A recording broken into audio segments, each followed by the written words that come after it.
चल झूम झूम झूम झूम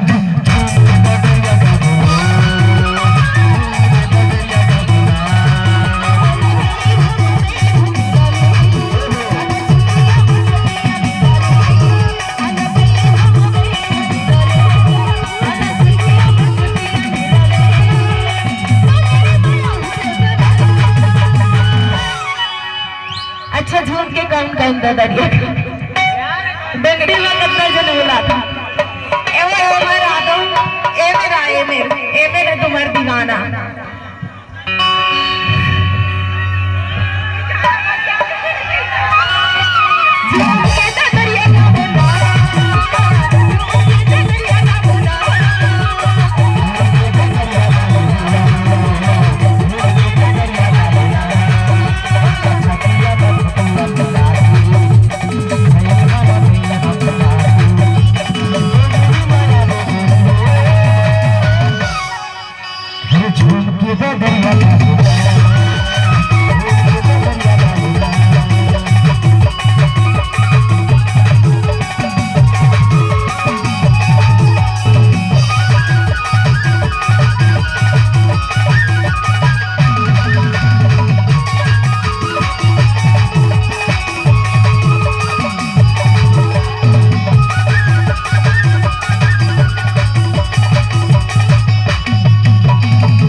बता दो बताना पक्का बता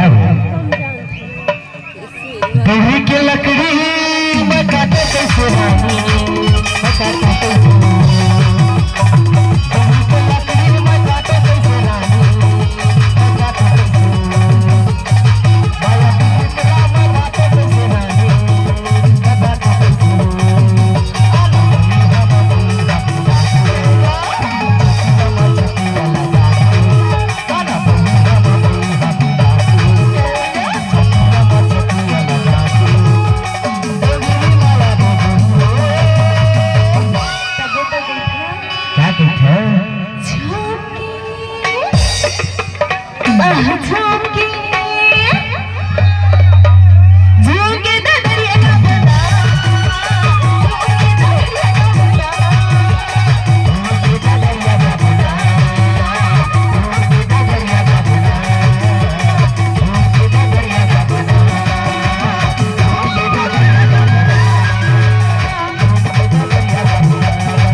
सुना क्या के थे?